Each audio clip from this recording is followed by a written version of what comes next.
Foi. Motivation. Surpassement. Fortifiez votre intérieur avec le moment de foi. Chapitre 15, verset 2. Alors, lorsque dans le livre de Genèse, Abraham,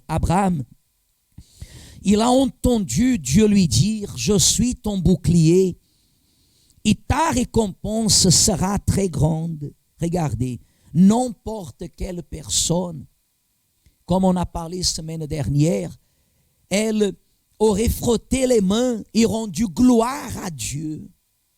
Elle serait tombée dans une situation tellement dominée par une émotion.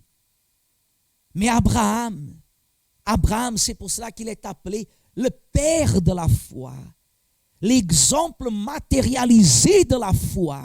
Verset 2, Abraham répondit, Seigneur éternel, que me donneras-tu?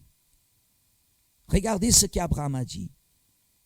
Seigneur éternel, que me donneras-tu?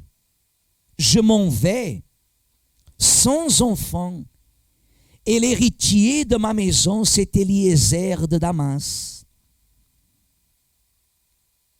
Et Abraham dit, voici, tu ne m'as pas donné de postérité, et celui qui est né dans ma maison sera mon héritier.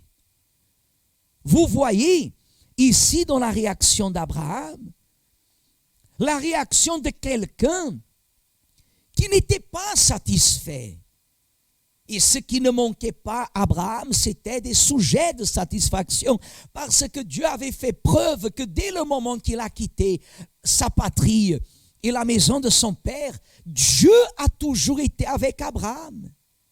Dieu n'a jamais abandonné Abraham. Dieu a toujours honoré Abraham. Abraham a toujours réussi, a toujours vaincu.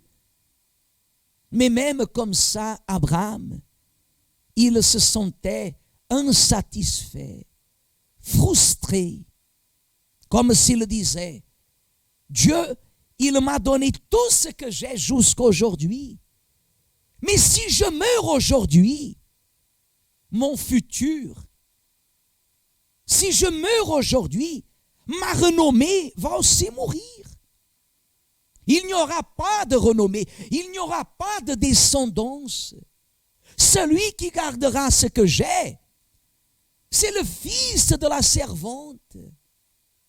Il n'a pas de liaison avec moi. Abraham, il a témoigné une révolte. Beaucoup de chrétiens ont peur de se exprimer comme ça. Beaucoup de chrétiens n'ont pas le courage de regarder vers Dieu et de s'exprimer comme Abraham s'est exprimé. Pourquoi? Parce qu'ils ne marchent pas sous l'abri du Très-Haut. Celui qui marche sous l'abri du Très-Haut, il sait que sa vie ne lui appartient plus. Abraham savait, ma vie ne m'appartient plus. Si Dieu me permet de parler, je vais parler. Et Dieu lui a permis de parler.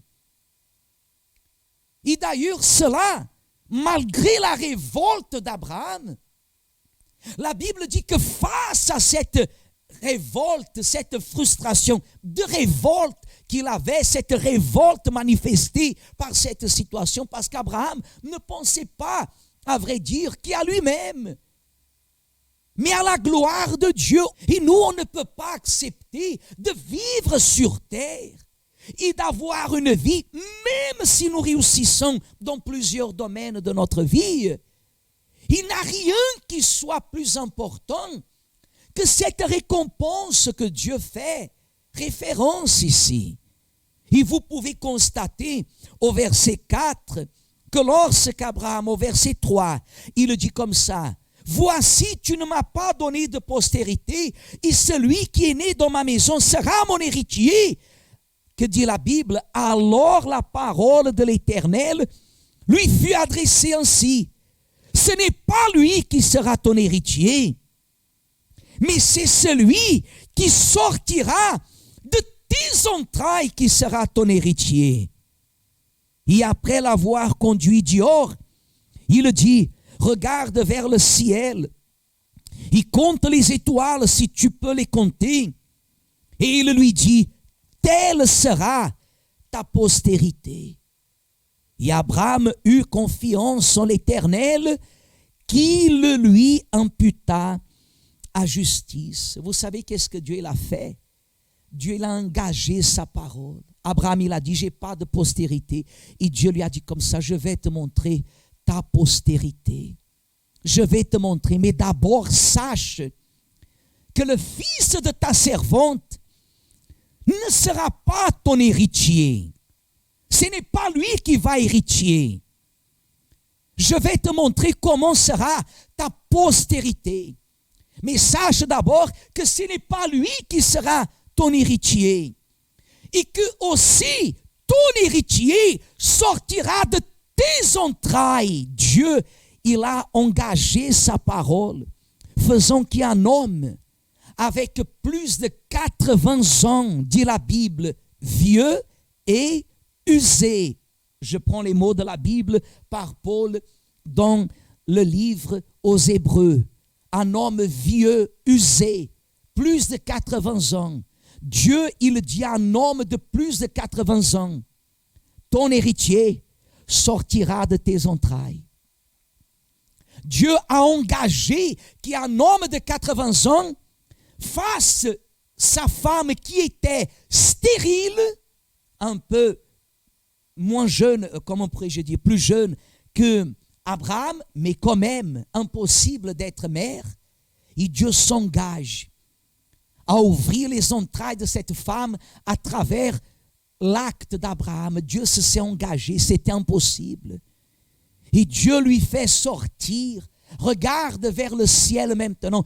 Compte les étoiles. Regardez l'engagement de Dieu. C'est comme si Dieu, il voulait dire comme ça à Abraham. Abraham, tu as dit une chose qui a exprimé ta révolte. Mais maintenant, c'est moi qui va te montrer ma révolte. Maintenant, tu vas lever la tête vers le ciel. Regarde vers le ciel. Et je te donne cet ordre, compte les étoiles si tu peux. Et Dieu a voulu dire comme ça, telle sera ta postérité. C'est ça que Dieu veut faire. Que notre vie, elle ne soit pas limitée à un aspect.